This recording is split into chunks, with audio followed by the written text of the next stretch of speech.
We are counting down the days to spring practice. That begins next month. And a new look offense with a new offensive coordinator and a new wide receivers coach. That wide receivers coach was on staff for the past couple of seasons. We'll talk about John Budmayr and also preview a live show I've got coming up with someone much smarter and more savvy than I am as it relates to football and probably some other things as well. But we'll preview that in just a second. But first, before we get to our content for this afternoon, I want to thank Iowa Floor Covering down in Bondurant. Give them a call if you are a DIYer or a contractor. If you have questions about a flooring project upcoming, give them a call, 515-379-7000. That's 515-379-7000. You can also visit their website. It's www.iowafloorcovering.com. I can assure you this, friends. Tyler, Ryan, and the guys down in Bondurant are huge Hawkeye fans, and they will treat you right. Also, Randy Engel down at Under the Kitchen in Mitchellville. Check out his authentic Hawkeye artwork. He goes to a number of big events around the state, but you can check out his selection over on his website. It's underthekitchen.square.site. You can also check out his Facebook page. Just search Under the Kitchen on Facebook. There's also a link to his Facebook page in the description of this video. Again, authentic NIL-based Hawkeye artwork from Randy Engel at Under the Kitchen down in Mitchellville. So, John Budmayr, promoted as Iowa's wide receivers coach. I took some time to kind of process this. We expected this to occur. If you forgot, if you missed the show we had with Tom Kakert probably a month ago, before this announcement was made, we had Tom on with Coach John Patterson and I on a live show. And Tom had reason to believe that John Budmayr was indeed going to be the next wide receivers coach replacing Kelton Copeland. And now it's apparent Tom was right. John Budmayr, the former Wisconsin quarterback and Wisconsin quarterbacks coach, who then had 1 year at Colorado State as the offensive coordinator before the Rams had a staff overhaul. He's been on staff for Iowa as an analyst and as a quote-unquote special assistant to the head coach for a while now. And, you know, he's been coaching quarterbacks. He's been the de facto quarterbacks coach. I think that's been widely publicized, widely accepted. And yes, there are rules. There have been NCAA rules about a non-full-time staff member coaching on the field during games, calling plays. I am not compliance. If you have a question about that, reach out to compliance because, frankly, I have not been able to figure out how they've been able to work so closely. I'm talking about the Iowa quarterbacks, work so closely with John Budmayr in spite of Big Ten and NCAA rules. But again, that's a better question for compliance. But now John Budmayr, after Kelton Copeland's departure, he was let go by Kirk Ferentz here a couple of months ago. John Budmayr being elevated to a wide receivers coach position. Keep in mind, this comes on the heels of Tim Lester, the former Western Michigan and Syracuse coach, being promoted, or I should say hired, as Iowa's next offensive coordinator. And I will freely admit that when that hire initially happened, I was very skeptical, and I am still skeptical. I still need to see it to believe it, but I have more faith and confidence in Tim Lester after doing more of a deep dive into his past, his history, his resume, and what kind of a person and coach he is from people that knew Tim Lester and worked closely with Tim Lester. I am more confident in that hire than I ever have been.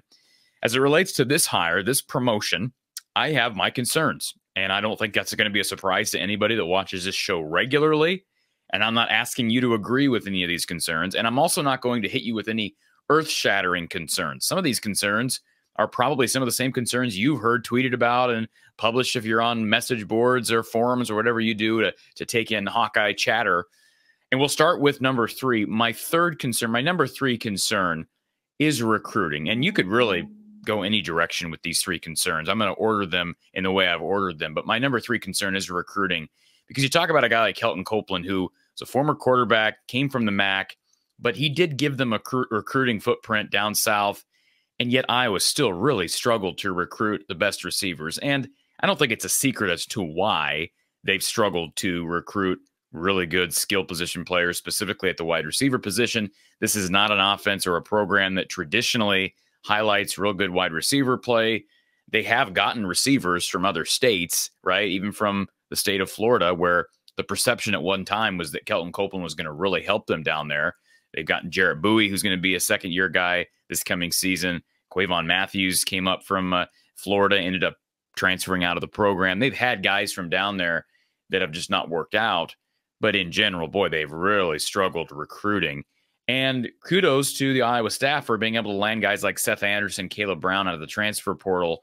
And there's reason to believe a lot of that came down to NIL opportunity. But at the same time, like Seth Anderson, good prospect out of Charleston Southern as a transfer. He didn't have a ton of high major offers as a transfer. I think Kansas wanted him. Georgia Tech offered him. But Caleb Brown was a 4-star recruit that was tantalized to Iowa and has played 1 year. Certainly a lot of potential there, high ceiling for Caleb Brown, but has not fulfilled that yet. So certainly development is going to be part of the concern, but can John Budmayr somehow extend the footprint and attract receivers, the best athletes, to Iowa? I have my serious doubts on that. Not knowing anything about Budmayr's recruiting skills or his recruiting methods, if you will. I'm just saying a guy who was a Wisconsin quarterback, grew up, I believe, in Illinois, was out at Colorado for a year, has been at Iowa since. He's basically a Midwest guy.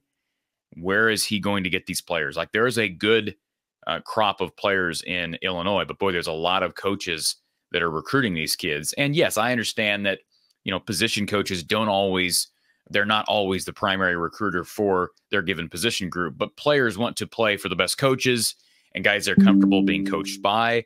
And based on everything I've heard about John Budmayr, is a tremendous person. I have no doubt about that. No reason to think otherwise. But I do question, how can Iowa overcome the already in place recruiting barriers, recruiting obstacles with a guy in John Budmayr, who I think will have a hard time relating to some of the best athletes across the country. My second concern with John Budmayr, and that comes back to, yes, he has not played the position. Now, this is not my number one concern because there are exceptions to this rule. I think the easiest one for me to fall back on in arguing why it is a concern, a valid concern, is the Brian Ferentz thing. Brian had never called plays, comes to Iowa, gets promoted as quarterbacks coach. That was a disaster. They end up having to bring John Budmayr, who's a former quarterback, in to basically coach quarterbacks, and it just never worked out. So that is a concern. I think a guy who's been able to play the position and kind of understand certain facets of being a receiver would have been really helpful. A guy who has experience coaching that position. That's really part of this, not just experience as a player, but experience as a coach. He's never coached wide receivers. So that's kind of a two-part concern there. I think there's reason for skepticism as it relates to his lack of experience coaching that position. And then really my number one concern is, hey, even if he's not coached the position, doesn't mean he's not going to be able to. But what have we seen with him coaching quarterbacks? He has been the de facto quarterbacks coach, and we have really not seen any improvement from the Iowa quarterbacks, not from the numbers, not from the eye test, not in my opinion. When you look at since he came on staff during the Spencer Petras era, I know Deacon Hill was kind of thrust into a bit of an unfair position this past season after Cade McNamara went down, but I have not seen any noticeable changes or certainly improvements that would make me believe that John Budmayr would have been in line for such a promotion, especially at a position that he didn't play at. So those are my concerns. I just wanted to run through those real quickly. I know those aren't going to surprise many people. They're not earth-shattering. But here's the deal, folks. I'll be live with Coach Don Patterson, a guy who knows football a lot better than I do, tonight. If you're watching this on Thursday, he'll be live with me tonight for a special edition of Hawkeye Hangout, 7 p.m. Central Time. Myself and Coach Don Patterson. What does he think of the John Budmayr promotion? What does he know about John and his coaching style? We'll talk with Don tonight, 7 p.m. Central Time, right here from the Hawkeye of the Storm.